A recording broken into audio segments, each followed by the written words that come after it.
పాకిస్తాన్‌కి సంబంధించిన లష్కర్-ఇ-తోయిబా కావచ్చు, తర్వాత జైష్-ఇ-మొహమ్మద్ ఈ 2 అతి పెద్ద టెర్రరిస్ట్ సంస్థలు. ఈ రెండిటిని కూడా ఇంటర్నేషనల్‌గా టెర్రరిస్ట్ ఆర్గనైజేషన్‌లుగా డిక్లేర్ చేశారు. బాయ్‌కాట్ అంటే బ్యాన్ చేశారు.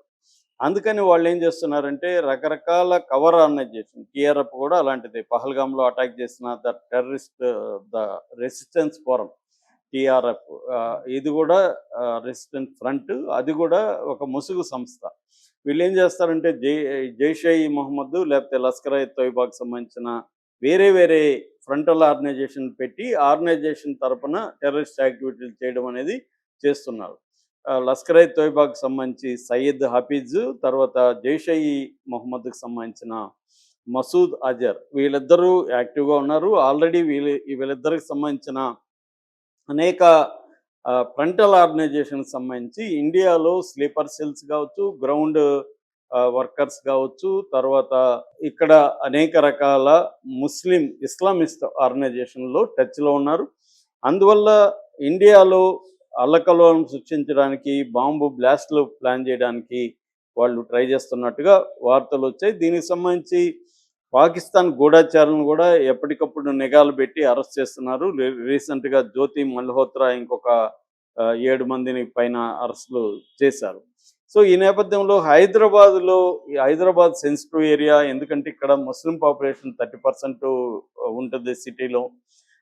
రెండవది ఇక్కడ పేదరికం ముస్లింలో, ఇదంతా నేను కారణాలు కూడా మొన్న చెప్పాను రిక్రూట్మెంట్‌కి. ఈ కారణాల వల్ల ఇక్కడ టెర్రరిస్టులు ఇక్కడ ఫోకస్ చేసి ఇక్కడ ముస్లింల కుర్రవాళ్ళని టార్గెట్ చేయడం అనేది జరుగుతుంది. గతంలో కూడా ఎన్ఐఏ అనేక సార్లు ఇక్కడ దాడులు చేసింది, అరెస్టులు చేసింది. నేషనల్ ఇన్వెస్టిగేటివ్ ఏజెన్సీ ఇది టెర్రరిస్ట్ యాక్టివిటీలకు సంబంధించి ఈ ఏజెన్సీనే మన ఇండియాలో చూస్తుంది.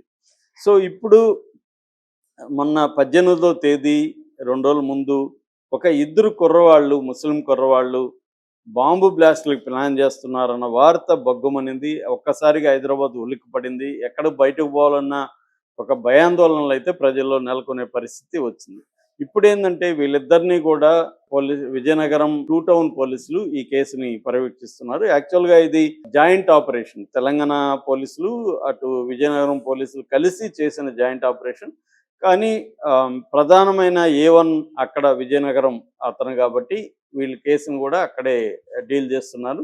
ఇప్పుడు ఎన్ఐఏ కూడా రంగంలోకి దిగింది. ఎన్ఐఏకి సంబంధించిన అడిషనల్ ఎస్పీ నిన్న విజయనగరం 2 టౌన్ పోలీస్ స్టేషన్‌కి వెళ్ళి మొత్తం వివరాలు సేకరించారు. ఎఫ్ఐఆర్, రిమాండ్ రిపోర్టు, వాళ్ళు కలెక్ట్ చేసిన వివరాలన్నింటిని కూడా వీళ్ళు తీసుకున్నారు. అలాగే ఇప్పుడు ఈ అరెస్ట్ అయిన ఇద్దరు కుర్రవాళ్ళను కూడా కస్టడీకి అడగడానికి ఈరోజు పిటిషన్ వేస్తున్నట్టుగా చెప్తున్నారు. 10 రోజులు కస్టడీకి అడుగుతున్నారు. ఈ 10 రోజుల కస్టడీలో ఎన్ఐఏ ఇన్వాల్వ్ అయ్యే అవకాశం ఉంది. ఇప్పుడు ఈ రిమాండ్ రిపోర్ట్ బయటకు వచ్చింది. ఈ రిమాండ్ రిపోర్ట్లో కొన్ని సంచలనమైన విషయాలు చోటు చేసుకున్నాయి. అందరూ అనుకున్నట్టు ఇదేదో స్మాల్ ఆపరేషన్ కాదు, ఇది చాలా బిగ్ ఆపరేషనే అనే విషయం బయటకు వచ్చింది. అసలు ఏం జరిగింది, బిగ్ అంటే హౌ బిగ్, దీంట్లో ఎవరెవరు ఇన్వాల్వ్ అయినారు, పోలీసులు దీన్ని ఎలా పట్టుకోగలిగారు, ఈ విషయాలు మనం చూద్దాం.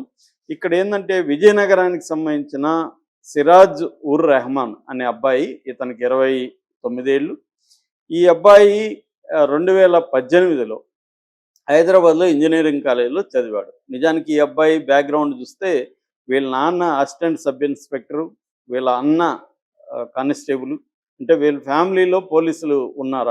యాక్చువల్గా ఈ అబ్బాయిని కూడా పోలీసుగా చూడాలని వాళ్ళ ఫ్యామిలీ అనుకుంది. అంటే గ్రూప్ 1 ఎగ్జామ్స్ రాయమని, ఒక డిఎస్పీ స్థాయి ర్యాంక్ ఆఫీసర్గా ఈ అబ్బాయిని చూడాలని వాళ్ళ ఫ్యామిలీ అనుకున్నారు. కానీ ఈ అబ్బాయి ఏమైందంటే ఎప్పుడైతే హైదరాబాద్లో ఇంజనీరింగ్ కాలేజీలో చేరాడో ఇతనికి ఇంకొక కుర్రాడు సయీద్ సమీర్ అనే కుర్రాడు, ఆ అబ్బాయికి 28 ఏళ్ళు, ఈ అబ్బాయి పరిచయం అయ్యాడు.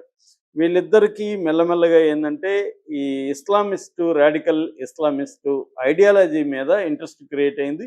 దీన్ని మరి ఎవరు ఇన్ఫ్లుయెన్స్ చేశారు వీళ్ళిద్దరిని అనేది కరెక్ట్గా ఇంకా ఇన్వెస్టిగేషన్లో తేలలేదు. కానీ వీళ్ళిద్దరు మెల్లమెల్లగా ఏమైనా అంటే ఇంటర్నేషనల్గా ఇస్లామిస్ట్ ఆర్గనైజేషన్లో లిటరేచర్ చదవడం, అట్లాగే వీళ్ళు సెల్ఫ్ రాడికలైజేషన్ అంటారు, వాళ్ళంతటా వాళ్ళే రాడికలైజ్ అవ్వడం అనేది జరిగింది. ఆ తర్వాత వీళ్ళు సౌదీలో ఉండే ఐఎస్ఐ అంటే Islamic state of Iraq and Syria, ISIS అంటారు. ఈ ఐసిస్ అనే సంస్థతో వీళ్ళకి పరిచయాలు వచ్చాయి. అక్కడ సౌదీ అరేబియాలో ఒక హ్యాండ్లర్ ఉన్నాడు. ఆ హ్యాండ్లర్తో వీళ్ళకి కాంటాక్ట్స్ వచ్చాయి. అతను వీళ్ళకి లిటరేచర్ పంపించడం, ఇస్లామిస్ట్‌కి సంబంధించిన ఇవన్నీ చేయడం జరుగుతుంది. ఈ క్రమంలో ఈ అబ్బాయి వీళ్ళిద్దరి మధ్య ఫ్రెండ్‌షిప్ కూడా ఇంజినీరింగ్ కాలేజ్‌లో జరిగింది. ఎవరికి సమీర్‌కి, సిరాజ్‌కి. సిరాజ్ ఏమో విజయనగరం, సమీర్ ఏమో బోయిగూడ, సికింద్రాబాద్. వీళ్ళిద్దరికి మధ్య ఫ్రెండ్‌షిప్ డెవలప్ అయింది. ఈ క్రమంలో సిరాజ్ ఈ 6 నెలల్లో అనేక సార్లు సౌదీకెళ్ళాడని చెప్తున్నారు. సౌదీలో ట్రైనింగ్ కూడా అయ్యాడని చెప్తున్నారు. అంటే బాంబుల్ని ఎలా తయారు చేయాలి, ఎక్కడ ఎలా పెట్టాలి అన్న ట్రైనింగ్ కూడా అతనికి ఇచ్చారని ఇప్పుడు ఈ రిమాండ్ రిపోర్ట్‌లో ఉందన్నమాట.